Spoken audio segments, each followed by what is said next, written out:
오늘 우리에게 주신 하나님의 말씀은 구약성경 신명기 11장 22절에서 32절 말씀입니다. 부모의 바람은 자녀가 잘 되는 것입니다. 내가 잘 되는 것도 좋지만 자녀가 잘 될 때, 또 바른 마음을 가질 때, 이제 자녀가 철이 들었구나 그런 생각이 들 때 부모로서는 참 흐뭇하죠. 그리고 자녀가 자기의 어떤 그 앞길에 대하여서 올바른 결정을 내리고 바른 생각을 갖고 또 어려움이 있는 데에도 용기를 갖고 그런 모습을 보는 것은 부모에게 참 행복을 주는 일이 아닌가 그런 생각이 듭니다.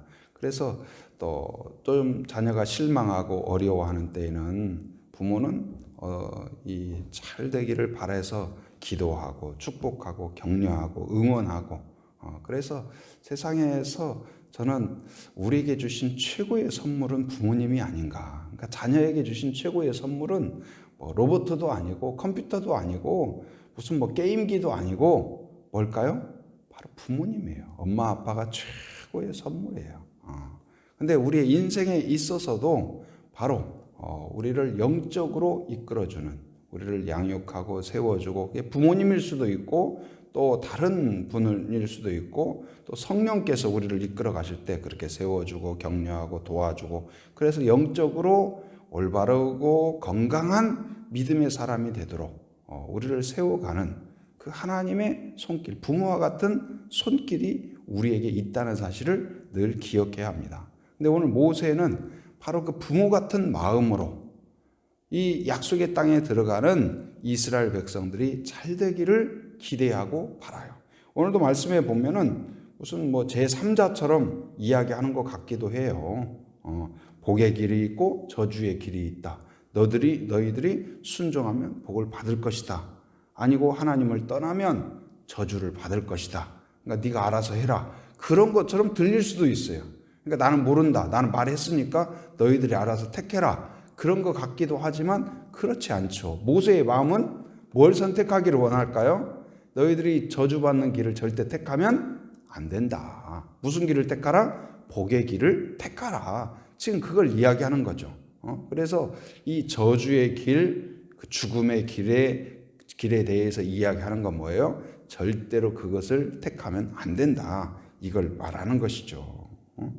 근데 우리의 인생은 어쩌면 이제 태어나는 거, 우리가 그 생일을 birthday 그러잖아요. 그래서 그래서 이제 B로 시작해서 D로 끝난다. 그런 말이 있어요. 그러니까 인생이란 B로 시작해서 D로 끝난다. 그러니까 이제 D는 이제 dead잖아요. dead. 그러니까 죽음을 말하는 거잖아요. 그래서 태어나서 죽음으로 끝나요. 근데 인생이 다 태어나서 죽음으로 끝나는 것 같은데 중간에 뭐가 이제 들어가냐, 과정이 중요해요. 모든 사람은 태어나서 죽어요. 그렇지 않는 사람이 누가 있어요? 다 그렇잖아요. 그런데 중간에 이제 뭐가 들어가냐가 그 사람이 달라지는 거예요. 그런데 여러 가지 끼워 넣을 수가 있겠죠. 그런데 반드시 우리를 새롭게 하고 가치 있게 하고 보람 있게 하고 의미 있게 하고 행복하게 하는 그것이 반드시 필요한데 C가 들어가야 된다. B와 D 사이에 C가 들어가야 된다.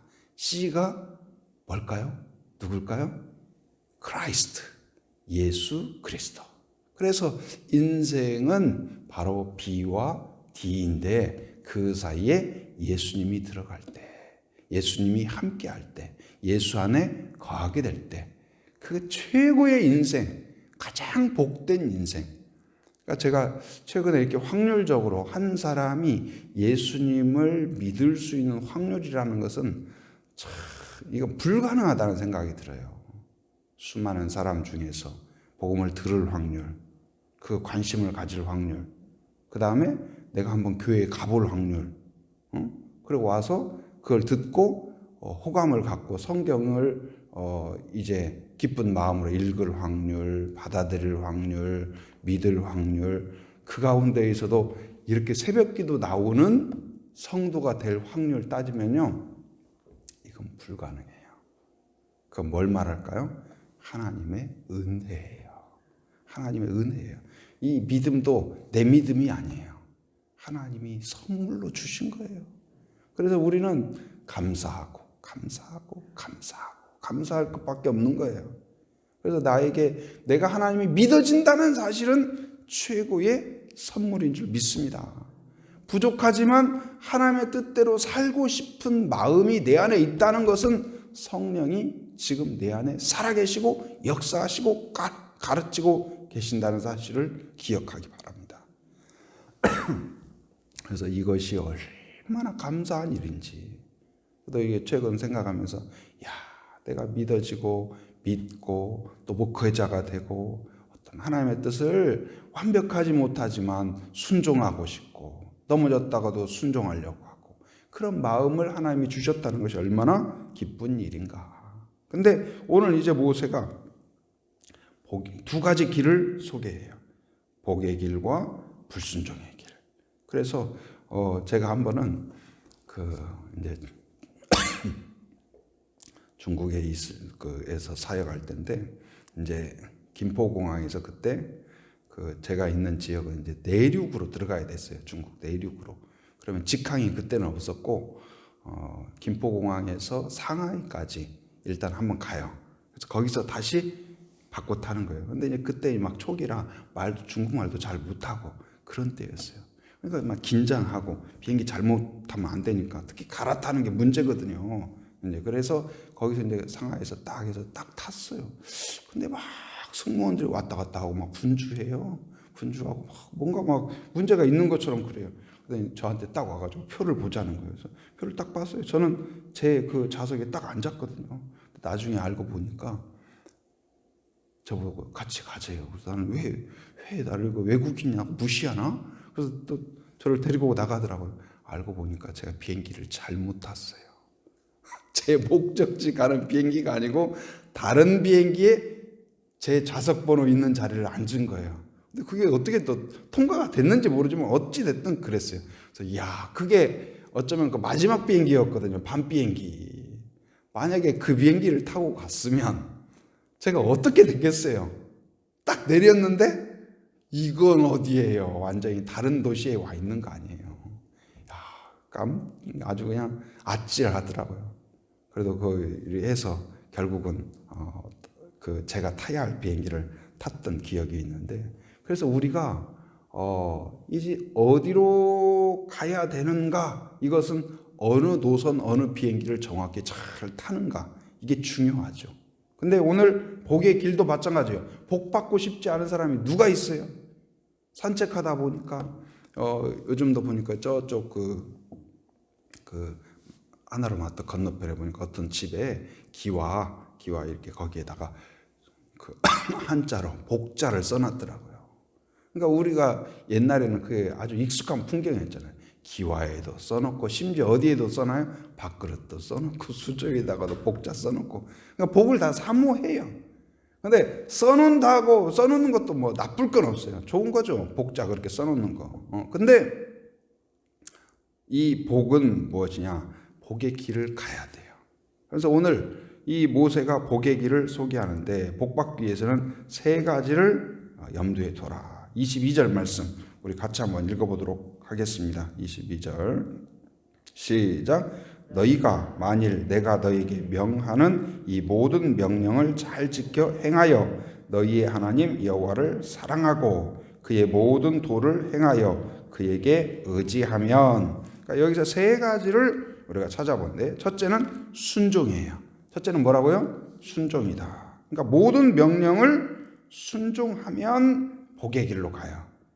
하나님의 말씀을 순종하면 이 하나님의 나라로, 하나님의 복으로, 하나님의 은혜로 가는 비행기를 타는 거예요. 그래서 순종은 비행기를 타는 거다. 어디로 가는 비행기요? 하나님의 은혜와 복과 약속의 땅과 가나안 땅과 아까 이야기한 풍성한 결실과 그런 것으로 가는 비행기를 타는 것이다. 그러니까 이 순종을 하게 되면은 24절 한번 읽어볼까요? 24절 시작. 너희의 발바닥으로 밟는 곳은 다 너희의 소유가 되리니 너희의 경계는 곧 광야에서부터 레바논까지와 유브라데 강에서부터 서해까지니라. 그 땅은 우리가 전쟁을 통해서 얻는다 할지라도 그것을 결정적으로 주시는 분은 누구예요? 하나님이시다. 네, 하나님이 누구에게 주셔요? 순종하는 자에게 주시는 줄 믿습니다. 두 번째는 무엇이냐? 사랑하라. 누구를 사랑해요? 하나님을 사랑하라. 22절 다시 살펴보면 그 모든 명령을 잘 지켜 행하여, 여기는 이제 순종을 이야기했죠. 너희의 하나님 여호와를 뭐하고? 사랑하고. 그러니까 사랑이 없으면요 순종도 계속하기가 어려워요. 한번 우리가 순종하는 척 할 수 있어요. 모든 것도 마찬가지예요. 공부도 엄마가 시켜서, 아니면 사준다고 하니까, 아니면 안 하면 혼나니까, 매 맞으니까 한두 번 할 수 있어요. 그러나 엄마가 안 볼 때에도, 다른 사람이 안 볼 때에도 꾸준히 할 수 있는 건 뭐예요? 그 공부에 대해서 좋아하고 어떤 가치를 알고, 그렇지 않으면 하기가 어려워요. 신앙생활도 마찬가지예요. 하나님을 따르고 하나님을 의지하고 하나님과 함께하는 삶도, 우리가 하나님을 사랑하지 않으면 좋은 때는 해요. 나한테 뭔가 유익이 있을 것 같고, 기도가 잘 응답되는 것 같고, 뭔가 그냥 하나님의 은혜가 느껴지고, 막 일이 잘 되고 술술 풀리고, 그러면 할렐루야 하면서 막 그냥 얼굴이 활짝 펴요. 근데 어떻습니까? 만약에 기도해도 안 되는 것 같고, 그러면 시무룩 해가지고, 여기도 아닌가 봐. 어디 다른 데 가봐야 되나 봐. 해가지고 어디 산에 올라가고 또 이상한 데 가고. 근데 우리의 신앙은 그런 게 아니에요. 우리의 신앙은 바로 기도가 응답되는 것처럼 보일 때에도 따르고, 그렇지 않은 것 같을 때에도 따르고, 나한테 뭔가 그냥 큰 떡이 있는 것 같을 때에도 따르고, 아닌 것 같은 때에도 따르고. 성경에 믿음의 사람이란 어떤 사람이에요? 하나님이 아브라함을 테스트하잖아요. 뭘 테스트했을까요? 사랑하는가, 사랑하지 않는가. 그래서 뭐라고 그랬어요?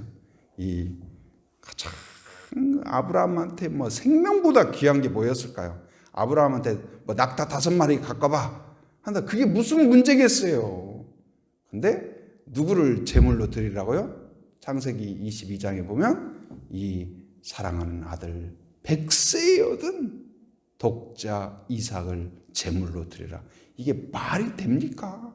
말이 돼요? 말이 안 되는 걸 왜 하나님이 하라겠을까요? 사랑을 테스트한 거예요. 하나님을 얼마나 사랑하는가. 근데 그 사랑하는 독자를 기꺼이 들을 정도로, 그 하나님을 절대적으로 신뢰할 정도로 드렸다는 거예요. 여기에 하나님이 감동하지 않을 수가 있겠어요? 하나님이 막 감격스러운 거예요. 그 아브라함한테 뭐든지 주고 싶고 뭐든지 부어주고 싶고 그런 마음이 들지 않겠어요? 여러분, 그런 성도가 되길 바랍니다. 하나님이 감동해서 내가 도와주고 싶고 부어주고 싶고 채워주고 싶고 그 사람뿐만 아니라 자녀도, 그 후손도. 그래서 아브라함의 그 순종으로 인하여서, 아브라함의 그 사랑으로 인하여서 자손 대대로 복이 임한 거예요. 여러분, 한 사람의 믿음과 한 사람의 순종과 한 사람의 그 헌신이 얼마나 귀한 건지, 교회도 마찬가지예요. 한 사람의 기도와 한 사람의 헌신과 한 사람의 사랑이 보석같이 교회를 새롭게 만듭니다. 가정도 마찬가지예요. 결국은 믿음의 사람이 승리해요. 제가 여러 차례 이야기했는데, 한 권사님, 제가 그 서울에서 사역할 때 지방으로 신방을 갔다 오는데, 그럼 이제 권사님들이랑 같이 가죠. 근데 권사님 한 분이 이제 정말 열심히 분이에요. 남편은 장로님이고 권사님도 열심히 하고 자녀들도 신앙생활 열심히 하고. 그래서 권사님 참 보기 좋다고 제가 그랬어요. 참 이렇게 믿음의 가정으로 참 보기 좋다고 그랬어요. 그러면 어떻게 뭐라고 해야 돼요? 할렐루야 감사합니다. 그럴 줄 알았어요. 그랬더니 목사님 말도 마세요. 그러는 거예요. 왜 그런가 했어요. 그 오늘이 있기까지 본인이 겪은 그 가시밭길, 원래 결혼할 때 안 믿는 가정이었대요. 안 믿는 가정이었는데 지금은 이제 남편이 장로님 되고 자녀들이 다 믿음 갖고 시동생들도 다 믿음 갖고 그러기까지 자기가 죽고 눈물 흘리고 가시밭길을 걸어오고 그 길은 이루 말할 수가 없었다. 얼마나 그랬겠어요. 그런데 그것을 참고 이겨내고, 근데 뭐 인내 그런 것도 있었겠지만 제일 중요한 건 뭐였을까요? 하나님을 사랑하는 마음. 하나님을 사랑하는 마음이 있어야 순종도 나오고 믿음도 나오고 헌신도 나올 줄 믿습니다. 여러분, 하는 모든 일의 동기가 하나님을 사랑하는 마음에서 시작되길 바랍니다. 오늘 기도하는 것도, 찬송하는 것도, 사역하는 것도, 사는 것도, 모든 것이 하나님을 사랑하는 마음에서 나의 하는 작은 모든 것도 그렇게 되길 바랍니다. 그렇게 하면 그 하나님을 사랑하는 자는 하나님의 사랑을 받는다. 하나님의 사랑 가운데 그래서 그 사람들에게는 뭘 주시냐? 23절 한번 읽어봅니다. 23절 시작. 여호와께서 그 모든 나라 백성을 너희 앞에서 다 쫓아내실 것이라. 너희가 다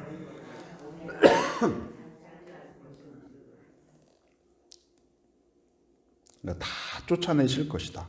뭘 주셔요? 승리를 주신다. 하나님을 사랑하는 자에게 하나님께서 승리를 주실 줄 믿습니다. 뿐만 아니라 25절 같이 읽어봅니다. 시작. 너희의 하나님 여호와께서 너희에게 말씀하신 대로 너희가 밟는 모든 땅 사람들에게 너희를 두려워하고 무서워하게 하시리니 너희를 등이 당할 사람이 없으리라. 예. 이스라엘 민족은 가나안 땅에 살고 있는 그 백성들보다 훨씬 약했어요. 군사력도 조직력도 모든 면에 불리했어요. 그런데 어때요? 오히려 강한 자들이, 많이 가진 자들이 두려워하게 만들었어요. 그러니까 우리가 하나님을 순종하면 우리에게서 권위가 나타나요. 누구의 권위가요? 하나님의 권위가 나타나요. 하나님의 능력이 나타나요. 바로 이 어떤 뭐랄까 이런 전선 같은 것도, 전선 아무것도 아니잖아요. 그런데 거기에 전기가 딱 들어가면, 그 전기가 들어가면 어떻게 돼요? 목장 같은 데도 보면 가에 고압전선으로 딱 막아놨잖아요. 고압전선 표시해 놓고. 그럼 어떻습니까? 막 무슨 그 동물들이 평소 같으면 그거 다 흔들어 버리고 그럴 수 있잖아요. 전기가 거기 딱 들어가면 어때요? 아무리 강한 동물이라도 접근도 못해요. 바로 믿음의 사람이 그렇습니다. 우리가 하나님께 순종하고 하나님을 사랑하고 그리고 하나님을 믿고 그러면 우리 안에 하나님이 딱 역사하시면 누구도 함부로 하지 못한다. 권위가 있다. 왜? 우리를 통하여 하나님의 능력이 나타나기 때문에. 오늘 지금 모세가 그 이야기를 하는 거예요. 바로 너희들이 순종하고 사랑하고 하나님을 전적으로 의지하면 너희를 통하여 승리가 나타난다. 땅을 주신다. 권위 있게 하신다. 할렐루야. 반면에 이제 저주의 길을 이야기하죠. 불순종하고 불신앙하고 그러면 반대 현상이 나타나요. 패배하고 땅에서 결실이 없어요. 수고하지만 땀 흘리지만 돌이켜보면 헛수고예요. 의미가 없어요. 그리고 권위가 있는 것이 아니라 웃음거리가 돼요. 조롱을 받게 돼요. 그런데 바로 우리 안에 순종과 사랑과 믿음으로 나아가면 우리에게 하나님이 승리와 땅과 권위를, 그래서 우리가 기도해야 돼요. 우리가 정말 우리 안에 어떤 사회적으로도 권위 있게 그리고 그 풍성한 은혜가 나타나도록 하기 위하여서는 무엇이 하냐? 우리 안에 순종이 바로 서 있는지, 사랑이 바로 서 있는지, 믿음이 바로 서 있는지 이것을 살펴보아야 돼요.